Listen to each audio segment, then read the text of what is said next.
नमस्कार प्रिय विद्यार्थियों, योग प्रशिक्षण कोर्स भाग 48 के अंदर आप सबका हार्दिक अभिनंदन है, स्वागत है। आज का जो आसन है वो आप देख रहे हैं बद्ध कोण आसन। बद्ध कोण आसन ये गोरक्षास आसन के अगला आसन बनता है, बद्ध कोण आसन। तो इसी को हम समझेंगे, आज विस्तार से जानकारी लेंगे।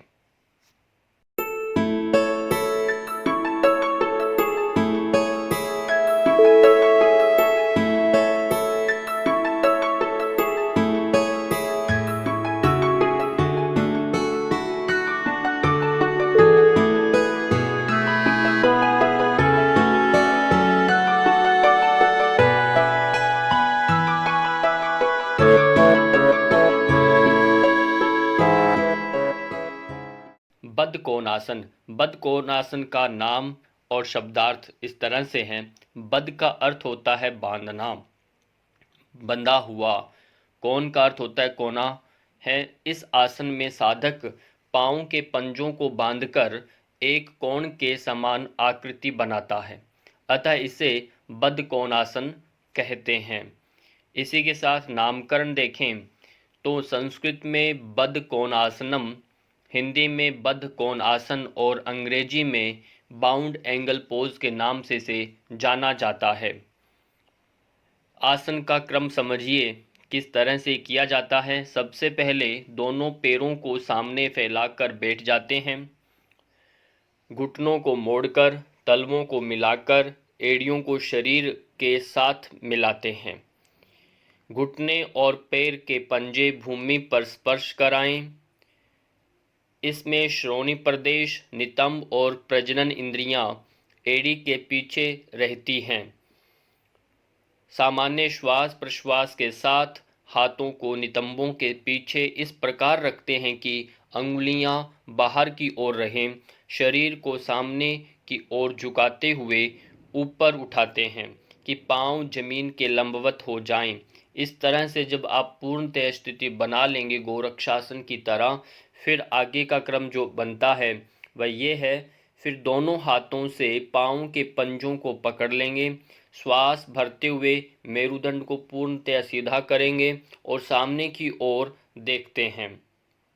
फिर रेचक श्वास छोड़ते हुए धीरे धीरे कोहनियों से जंघाओं को दबाते हुए आगे की ओर झुककर भूमि पर अपना मस्तक या ठुड्डी को स्पर्श कराते हैं। अंतिम स्थिति में बाह्य कुंभक यानी बाहर श्वास छोड़ करके रोकना या सामान्य श्वास लेते हुए जितनी देर आप रुक सकते हैं आरामदायक स्थिति में आप रोक करके अपने आप को बैठेंगे, उतनी देर तक स्थिति बनाकर रखेंगे। काल अवधि कितना समय से रोक कर रखना है, 30 सेकंड से 1 मिनट तक आप इसे रोक सकते हैं अथवा यथा सामर्थ्य। बात हमेशा ध्यान रखनी है, समय अवधि के लिए आप किसी को बाधित नहीं कर सकते। न्यूनतम समय बता सकते हैं, इतना आप करिए। अच्छी बात है यदि आप परिणाम चाहते हैं, इसका लाभ लेना चाहते हैं, जिससे कि आपको एक समयबद्धता पकड़ में आए कि हाँ इतना समय हमें होल्ड करना है, 10 तो 10 सेकेंड, कम नहीं करना इससे। नहीं तो व्यक्ति जब आसन करेगा गया और तुरंत वापस आएगा तो वो क्रियात्मक हो जाएगा। स्थिरम सुखम आसनम का जो ये परिभाषा है, और उसके बाद प्रयतन शैथिल्यनंत समापत्तिभ्याम वो वाला परिभाषा भी निष्फल हो जाएगा। जब ये सब हमारा मूलतः उद्देश्य आसनों का यही होता है कि हम अंतिम स्थिति में प्रयतनतया अपना प्रयतन शिथिल हो जाए और अनंत के अंदर चिदाकाश परमात्मा के अंदर हम अपना ध्यान को एकाग्र कर सके। यह मूलतः हमारा उद्देश्य रहता है। और उस समय हमारा कोई प्रयत्न नहीं होना चाहिए, शरीर पर खिंचाव तनाव से मुक्त होना चाहिए शरीर। ऐसी सब स्थिति बनती है तब वो आसन आपका सिद्ध कहलाता है। और तभी ततो द्वंद्वान अभिघात, तब सब द्वंद्व हमारे अपने आप पर शरीर पर कोई प्रहार नहीं कर पाते, हम एक सम अवस्था में पहुंच जाते हैं। यही इसी अभिप्राय के साथ ये समय दिया जाता है। और यथा सामर्थ्य इसलिए कुछ नए अभ्यासी ऐसी अवस्था कई बार घटित हो जाती है, तो आप अपने समय को न पकड़ के अपने शरीर को भी अवलोकन करें, शरीर का ध्यान रखते हुए अपने आप को बाहर लेकर के आएं। आगे इसी का आगे किस तरह से ये होता है पूर्णतया इस तरह से आपने अपने सिर की आकृति बना करके त्रिकोणवत बन के बैठ जाना है। ये बद्ध कोण है, बांध कर रखना है अपने हाथों से और कोण बनाना है। घुटनों से सिर को यदि हम एरो से इकट्ठा करें तो एक कोण बन जाता है। प्रभाव देखिए, सबसे पहले शारीरिक स्तर पर इसका क्या प्रभाव है। प्रजनन इंद्रियों और काम वासनाओं और वीर्य स्खलन पर नियंत्रण प्राप्त किया जाता है इसके अभ्यास से। कुल मिलाकर के हमारे पुरुष और महिलाओं के जितने प्रजनन संस्थान हैं, उन संस्थानों को संबंधित कोई विकार न हो, उनके लिए आसन सर्वोपयोगी है, बहुत ही लाभकारी है। कंठ के संकुचन, जब आप कंठ को इकट्ठा करके अपने पंजों को स्पर्श कराएंगे तो जालंधर बंद जैसा उसमें हो जाता है स्थिति। तो ऐसे में गले के संकुचन से गले के रोग भी ठीक होते हैं। भ्रिकुटी पर ध्यान करने से नेत्र विकार ठीक होता है। नेत्र यानी आपके आंखों की रोशनी ठीक होने लगती है। अपान वायु शुद्ध होती है जब आप बिल्कुल अपने शिवनी प्रदेश को दबाते हुए जब आगे की ओर झुकते हैं तो आपका पूरा अपान वायु शुद्ध होने लगता है। कटी स्नायु शूल, आपके कमर का जो साइटिका का जो दर्द है, घुटनों, पिंडलियों और जांघों के विकार दूर हो जाते हैं और स्नायु तंत्र आपका मजबूत बनता है। पैरों को बहुत अधिक लचीला बना देता है ये अभ्यास। इसके साथ साथ हृदय को सुचारू रूप से ये कार्य करने में सहायता देता है। हृदय आपका अच्छे से कार्य करता है, जिसके फलस्वरूप क्या होता है, रक्त परिसंचरण संस्थान में सुधार आता है। उसमें बिल्कुल ब्लड सर्कुलेशन जो है आपका अति उत्तम कार्य करता है, जिससे आपके शरीर में हल्कापन महसूस होता है। मासिक धर्म को नियमित करता है ये अभ्यास, तथा रजोनिवृत्ति के लक्षणों को भी ये दूर करने में मददगार हैं। अक्सर महिलाओं में ये समस्याएं दिन प्रतिदिन बढ़ती जा रही है, तो ऐसी स्थिति में गोरक्षासन और ये बद्ध कोणासन उनके लिए बहुत ही रामबाण की तरह कार्य करेगा, तो उन्हें करना चाहिए। प्रसव को आसान बनाने में ये लाभदायक है। ये प्रसव से पहले आपको ये कार्य करने हैं, उसमें बद्ध कोणासन न करें, केवल और केवल आप गोरक्षासन, बटरफ्लाई जिसे हम कहते हैं, वो अभ्यास कर सकते हैं, जिससे उनका गर्भाशय और यूट्रस जो रहते हैं वो अच्छे से कार्य कर सकें। नितंबास्थि में लचीलापन आता है, जो त्रिकास्थि हमारी रहती है उसमें। मानसिक स्तर पर देखें तो भी इसके बड़े प्रभाव देखने को आए हैं। ये आसन वासनाओं को नियंत्रित कर चित्त को एकाग्र करने में सहायक है। वासनाएं इससे नियंत्रित होती हैं। आपकी जो मन क्या है, वासनाओं का घर होता है। मन को क्या कहा, वासनाओं का घर। मन जब नियंत्रण में आता है तो वासनाएं अपने आप ही नियंत्रण में आती हैं, क्योंकि चित्त की जितने भी ये, जब चित्त आपका मन किसी के विषयों के साथ जब आश्रित होकर के विषयाकार जब बनता है, तो वो वृत्तियां जो हैं अपना स्वरूप में आकर के आपको वैसा ही रंग में ढाल लेती है।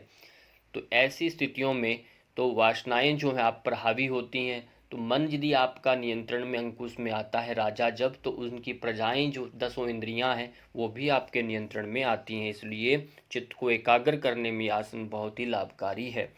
आध्यात्मिक स्तर की बात करें तो ये आसन अपान के प्रवाह को ऊर्ध्वगामी बनाकर ध्यान की अवस्था लाने में सहायक होता है। अपान वायु जो है, असल में हमारा जीवन का मुख्य उद्देश्य अपान और प्राण ही है। अपान का प्राण के साथ संबंध स्थापित करना, और यदि ये जो अपान और प्राण का आवागमन और इसका उतार चढ़ाव जो ऊपर नीचे जो चलता है, इसका सम्मेलन यदि सही कर ले कोई, वही योग कहलाता है। तो ये अपान के प्रवाह को ऊर्ध्वगामी जब बना करके प्राण के साथ जब हम इनको जोड़ते हैं तो मुक्ति का मार्ग प्रशस्त होता है। ये आध्यात्मिक मार्ग बनता है। विनम्रता का भाव जागृत होने लगता है। जब आगे जब झुकते हैं तो आपके अपने आप विनम्रता आती है, जिससे भक्ति योग ईश्वर प्रणिधान सिद्ध होने लगता है। नतमस्तक होना, नम्री भूतवा ग्राह्य विद्या का जो सिद्धांत है, झुक करके विद्या को प्राप्त करना। विद्या का अभिप्राय ज्ञान, ज्ञान जो मुक्ति देने वाला है, ऐसा ज्ञान आप जब विद्या को ग्रहण करते हैं वो झुककर ही मिलता है। इसलिए जितने जितने फलों के वृक्ष होते हैं वो झुक जाते हैं जब फल बड़े होते हैं। तो जब आप गुणवान बनते हैं, गुणी बनते हैं, तो आप भी झुक जाते हैं। तो इस भाव से आध्यात्मिक स्तर में वृद्धि होती है, सात्विकता बढ़ जाती है।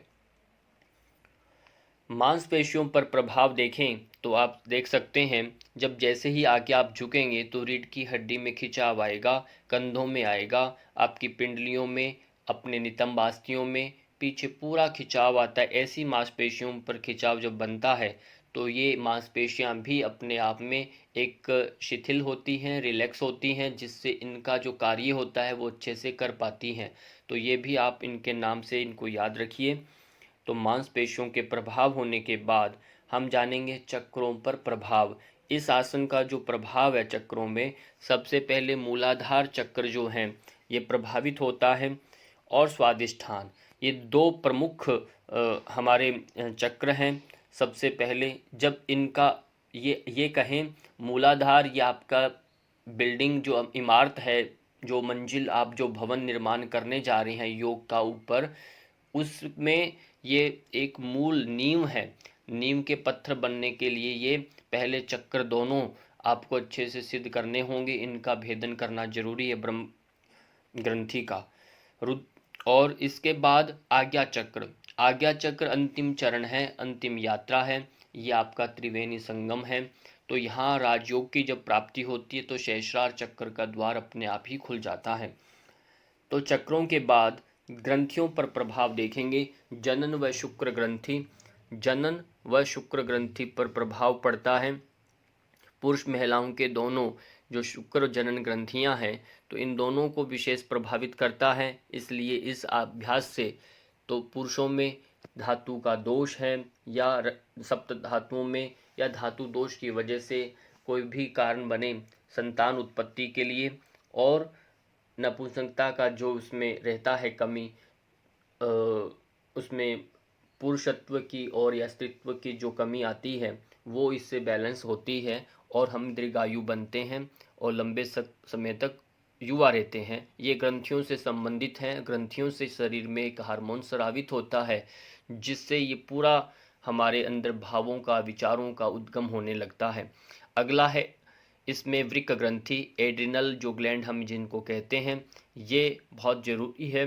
ये आपके रक्त के दबाव को, आपके क्रोध को नियंत्रण करने में सहायक है। अग्नाशय जो है आपका पैनक्रियास, इसे को ये प्रभावित करती है। और अवटु और परावटु जो ग्रंथि हैं ये थायराइड की, ये भी प्रभावित होती हैं, जिसे पूरा का पूरा यानी कुल मिलाकर आप देख सकते हैं ये आसन अपने आप में बहुत ही लाभकारी है। सभी ग्रंथियों को नियंत्रण में लाने का कार्य करता है। तो हमें ज़्यादा न करते हुए कम से कम ये अभ्यास हम जरूर करें, नियमित करें। आगे देखेंगे आसन से पहले हम कौन से अभ्यास करें। इनमें दो आसन है, आपको पहले करना जरूरी है। क्षम्यता। नौकासन जो है एक, ये आपको करना जरूरी है। एक आता है भद्रासन। भद्रासन ये आपका होना जरूरी है। जब इस तरह से जब आसन दो करेंगे तो आप बद्ध कोणासन आसानी से कर सकते हैं। आसन के बाद हम क्या करें, शिथिल दंडासन को देखिए, ये आप कर सकते हैं। शिथिल दंडासन इसके बाद, ताकि आपके घुटने, कंधों में, गर्दन में कहीं खिंचाव ना आए। पूर्वोत्तान है, थोड़ा अपनी पीठ को, कमर को उठाते हुए करेंगे। एक आता है मार्जारी आसन। इन तीनों में से एक आध आसन जरूर करें। यदि तीन करें तीनों करें, नहीं तो इनमें कोई भी एक आसन करें, जिससे आपको आसन में वापस से एक बैलेंस बने, वो ज़्यादा लाभ देगा। सावधानियां देखिए, घुटनों में यदि दर्द है, कमर में दर्द है, पुराना यदि गठिया है, तो ऐसी स्थिति के अंदर आपको दूसरा आता है कटी स्नायु शूल, जिनको हम साइटिका के नाम से जानते हैं। ये आप देख रहे होंगे, बिल्कुल आपका नितंब अस्थि जो होती है और रीढ़ की अंतिम छोर जहाँ होता है, उसके जो ब्लू रंग की लाइनें हैं, ये आपका इसको हम साइटिका नर्व बोलते हैं।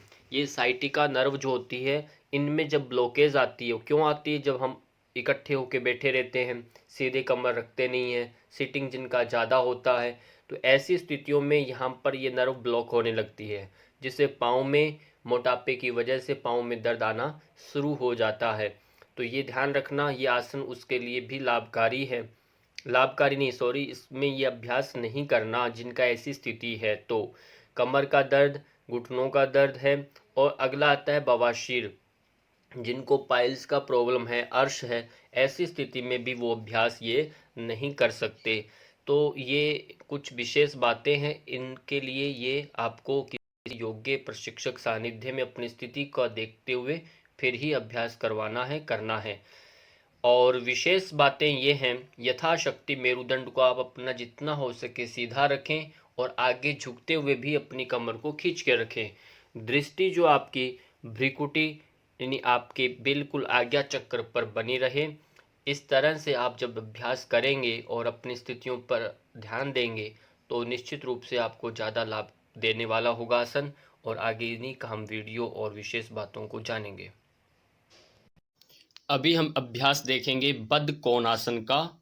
बद्ध कोणासन के लिए आपने दाएं पाँव को फोल्ड करना है और फिर बाएं पाँव को फोल्ड करके दोनों पाँव के तलवों को आपने अच्छे से एक दूसरे के साथ चिपका लेना है, परस्पर मिला लेना है और हाथों से इंटरलॉक लगा करके पाँव के पंजों को अच्छे से बांध लेना है। साइड में दोनों घुटनों को जमीन पर लगाना, कमर को अच्छे से खींच लेना है श्वास भरते हुए और फिर श्वास को छोड़ते हुए धीमी धीमी गति से धीरे धीरे आगे की ओर बढ़ते हुए भूमि पर अपने पहले ठुड्डी को, फोरहेड को, अपने मस्तक को भूमि पर स्पर्श कराएंगे। स्पर्श कराने के बाद आप यहीं से अपने सर को उठा करके और यहीं से अपने सर को पाँव के पंजों पर भी स्पर्श कराना है। ये आपका आसन कहलाएगा बद्ध कोण आसन। पूरा बांधते हुए अपने को कोण की आकृति बनाना, श्वास आपका बाहर निकला हुआ है और जैसे ही आपको वापस आना है ठुड्डी को भूमि पर रखा, कमर से खींचते हुए धीरे धीरे धीरे श्वास को भरते हुए आपने ऊपर की ओर आना है। जब पूर्णतः आपकी कमर सीधी हो जाए तो आपको श्वास धीरे धीरे छोड़ देना है और एक एक करके फिर अपने हाथों से दोनों पाँव को भी विश्राम दे देना है। इस तरह से आपका बद्ध कोणासन का अभ्यास पूर्ण हुआ है और एक एक करके पाँव को विश्राम दे करके शिथिल दंडासन की मुद्रा में आप आकर के विश्राम करेंगे, कंधों को रिलैक्स कर देंगे और श्वास प्रश्वास अंतिम में सामान्य रहेगा। बद्ध कोणासन के बारे में कुछ विशेष बातें, विशेष बिंदु। दंडासन में आप बैठ जाएंगे। दंडासन में बैठने के बाद जिस तरह से हमने गोरक्षासन का अभ्यास किया वो सभी पहले क्रम में जाना है। पंजों को मिलाकर रखा आपने, एड़ियाँ तलवे पूरे मिला लें, हाथों को अच्छे से पकड़ लें। अभी घुटने सीधे हैं। यहाँ ध्यान दीजिए चेहरे पर कोई तनाव न रहे, कमर सीधी रहेगी। हमेशा जब भी आसन करें आपके चेहरे पर प्रसन्नता का भाव बना रहे। प्रसन्नता नहीं हो तो आप समझिए आप आसन जो कर रहे हैं वो तनावपूर्ण कहलाएगा। एक एक आक्रोश में आकर के, एक उत्तेजना, ऐसे कुछ भी कहें, ऐसे तनाव की स्थिति में आके खिंचाव में नहीं करना। आसन आसन करते वक्त प्रसन्नता का चेहरे पर झलकना चाहिए, प्रसन्न रहे, चेहरा मुस्कुराता रहे। इस बात को भी आप नोट करेंगे जब भी मैं आपको आसन कराता हूँ या मेरे चित्रों को देखेंगे, चेहरे पर तनाव ना आए, बिल्कुल एक रिलैक्स होकर के करना है। ऐसे ही मुद्रा जब आप बनाते हैं, मुद्राओं का, मुद्ध धातु का अर्थ यही होता है प्रसन्नता। प्रसन्नता दे, आपको स्थिरता दे। ऐसा जब आप अपनी शरीर की आकृति बनाते हैं और वही आपके जीवन में वैसा ही संचारित हो जाता है। चलिए लंबी बात न करते हुए आप चेहरे को प्रसन्न रखना है, कमर सीधी रखनी है। अगला स्टेप जो बनता है, पूरे आपने एड़ियों को पीछे खींच करके बिल्कुल मूलाधार में स्पर्श कराया। एड़ियाँ अभी आपकी घुटने ऊपर हैं, इसको हम अभी धीरे से नीचे भूमि पर रख लेंगे। ये सब रखने के बाद हाथों को बांध करके खींचते हुए पूरी कमर को एक बार फिर तान देना है, सीधा खींच देना है। पूरा मेरुदंड खींच दिया आपने। उसके बाद फिर क्या करना, यहाँ से श्वास छोड़ते हुए जैसे आगे की ओर झुकाना, कमर खींचा होगा तो धीरे धीरे आप आगे की ओर झुक जाना है और ऐसे झुकना कि आपके घुटने पंजे न उठें और धीरे धीरे और आगे आपने आकर के भूमि पर स्पर्श करा दिया फोरहेड को। और ये पहले तो आप फोरहेड अपना मत्था को भी मस्तक को भूमि पर स्पर्श करा सकते हैं और उसके बाद क्या करना, अपने मस्तक को अपने पाँव के पंजों पर भी स्पर्श कराएं। तो ये भी एक प्रक्रिया है इस तरह से। पर ध्यान रहे यहाँ पर घुटने न हिलें और पीछे आपके हिप्स न उठे भूमि से, वो चिपके रहें। और ये है आपका अपने फोरहेड को यानी अपने मस्तक को पाँव के पंजों पर स्पर्श करा रखा है यहाँ पर, ये बहुत ध्यान दीजिए। बाकी आसन वही है, इसको बोलते हैं बद्ध कोणासन, क्योंकि ये एक आकृति आपकी कोण की बन जाती है इसके अंदर, ये एक कोण है, ये भी बद्ध कोणासन कहलाता है। जिस तरह से गए वही श्वास भर के वापस ऊपर आना है क्रम से। और क्रम का महत्व है आसनों के अंदर, क्रम में जाना, लय के साथ जाना और समय में उस तक रुकना। ये तीनों पहलू बहुत ही जरूरी हैं आसन करते समय, और यदि हम इनका ध्यान नहीं रखते करते समय तो आपका आसन उचित जो है सही तरह से लाभ नहीं देगा। और इसी के साथ आप सबका बहुत बहुत धन्यवाद।